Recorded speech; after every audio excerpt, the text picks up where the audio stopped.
नमस्कार मित्रांनो, मुख्यमंत्री माझी लाडकी बहीण योजनेच्या पोर्टलवर ई-के.वाय.सीच्या संदर्भात आता एक नवीन बदल झालेला आपणास पोर्टलवर पाहायला मिळणार आहे. तर लाडकी बहीण योजनेच्या पोर्टलवर आल्याच्यानंतर आपण आता येथे पाहू शकतात की ई-के.वाय.सी प्रक्रिया राबवित असताना लाभार्थ्याकडून पर्याय निवडताना संभ्रम असल्यामुळे ई-के.वाय.सी करताना काही चुका झालेल्या आहेत. तर चुका झालेल्या असल्यास किंवा पती किंवा वडील हयात नसलेल्या तसेच घटस्फोटित लाभार्थ्यांची ई-के.वाय.सी प्रक्रिया पूर्ण करण्यासाठी किंवा अद्याप जर आपण ई-के.वाय.सी प्रक्रिया पूर्ण केली नसेल तर येथे क्लिक करा आणि त्याच्याच खाली एक नोट आपणास यामध्ये देण्यात आलेली आहे की ही एक वेळ सुधारणा करण्याची अंतिम संधी वन टाईम एडिट ऑप्शन असून हा पर्याय 31/12/2025 पर्यंत उपलब्ध करून देण्यात आलेला आहे. तर ज्या लाडक्या बहिणीकडून ई-के.वाय.सी करताना काही चुका झालेल्या असतील तर ते आता दुरुस्त करू शकतात. तर मित्रांनो, आपणास येथे क्लिक करायचे आहे. सेम प्रोसेस आपण आपल्या मोबाईलमध्ये सुद्धा करू शकतात. तर येथे त्या लाभार्थी महिलेचा आधार कार्ड क्रमांक टाकायचा आहे, हा कॅप्चा टाकायचा आहे, मी सहमत आहे आणि ओ-टी-पी पाठवा याच्यावर येथे क्लिक करायचे आहे. तर आधार लिंक मोबाईलवर ओ-टी-पी हा आलेला आहे, तो ओ-टी-पी आपणास या बॉक्समध्ये टाकायचा आहे आणि सबमिट करा याच्यावर येथे क्लिक करायचे आहे. तर आपण येथे पाहू शकतात का हा एक नवीन बदल आपणास पोर्टलवर आता पाहायला मिळत आहे. तर ई-के.वाय.सी मुख्यमंत्री माझी लाडकी बहीण योजना. तर अनुक्रमांक 1 विवाहित व अविवाहित अशा प्रकारचे 2 ऑप्शन यामध्ये देण्यात आलेले आहेत. तर विवाहित असेल तर हे ऑप्शन निवडायचे आहे, अविवाहित असेल तर हे ऑप्शन निवडायचे आहे. जसे की मी येथे विवाहित हे ऑप्शन इथे निवडतो. त्यानंतर आपण येथे पाहू शकतात की ई-के.वाय.सी मुख्यमंत्री माझी लाडकी बहीण योजना अनुक्रमांक 2.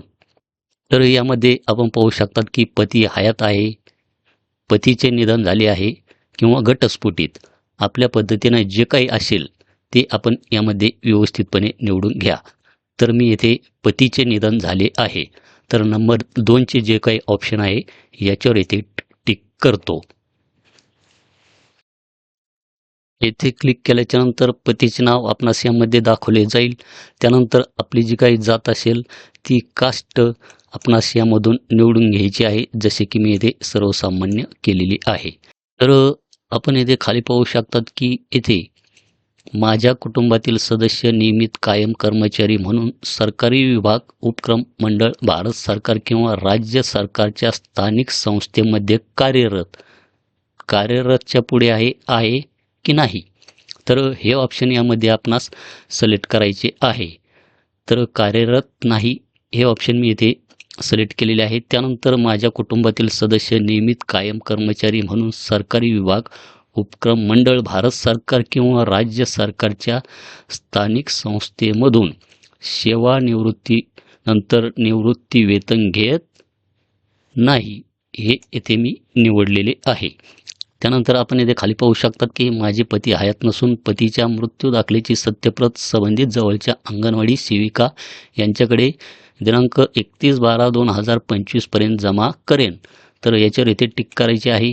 त्यानंतर खाली हा जो काही बॉक्स दिसत आहे याच्यावर पण येथे क्लिक करायचे आहे. उपरोक्त अनुक्रमांक ए व बी मध्ये देण्यात आलेली माहिती खरी असून खोटी आढळल्यास खोटी माहिती दिल्याप्रकरणी सक्त कारवाईस पात्र राहील. आपण हे जे काही ऑप्शन निवडलेले आहे तर या संदर्भात येथे माहिती देण्यात आलेली आहे. त्यानंतर खाली एक नोंद पाहू शकतात की पती वडील हयात नसल्याचे किंवा घटस्फोटित असल्याचे संबंधित पुरावे लाभार्थ्यांनी दिनांक 31 डिसेंबर 2025 पर्यंत अंगणवाडी सेविकाकडे सादर न केल्यास संबंधित लाभार्थीचे ई-के.वाय.सी प्रमाणित मानले जाणार नाही आणि ई-के.वाय.सी अपूर्ण समजली जाईल. अशा प्रकारची एक नोटसुद्धा येथे देण्यात आलेली आहे. तर येथे नंतर आपणास काय करायचे आहे, सबमिट करा याच्यावर येथे क्लिक करायचे आहे. तर आपण पाहू शकतात की आता तुमची ई-के.वाय.सी पडताळणी यशस्वीरित्या पूर्ण झाली आहे. अशा प्रकारे आपणास इथे एक ग्रीन कलरमध्ये सक्सेस नावाचा मेसेज दाखवेल. तर अशा प्रकारे ई-के.वाय.सी करताना आपल्याकडून जर काही चुका झालेल्या असतील तर त्या चुका आता आपण दुरुस्त करून घेऊ शकता. आणि ई के-वाय-सी करताना आता यामध्ये परत चुका होऊ देऊ नका, कारण की परत यामध्ये एडिट करण्याचे ऑप्शन आपणास यामध्ये पाहायला मिळणार नाही. तर मी परत त्या लाभार्थी महिलेचा इथे आधार कार्ड क्रमांक टाकून पाहतो. तर आधार कार्ड क्रमांक टाकलेला आहे, कॅप्चा टाकलेला आहे, मी सहमत आहे याच्यावर क्लिक करतो आणि ओ-टी-पी पाठवा याच्यावर क्लिक करतो. तर आपण पाहू शकता की या आधार क्रमांकाची ई के-वाय-सी प्रक्रिया पूर्ण झालेली आहे. तर यामध्ये आता परत एडिट करण्याचे काय ऑप्शन नाही. तर या व्यतिरिक्त मित्रांनो, आपले जर काही प्रश्न असतील तर खाली कमेंट सेक्शनमध्ये कळवा. भेटूया असेच एका नवीन व्हिडिओ, नवीन अपडेटमध्ये. धन्यवाद.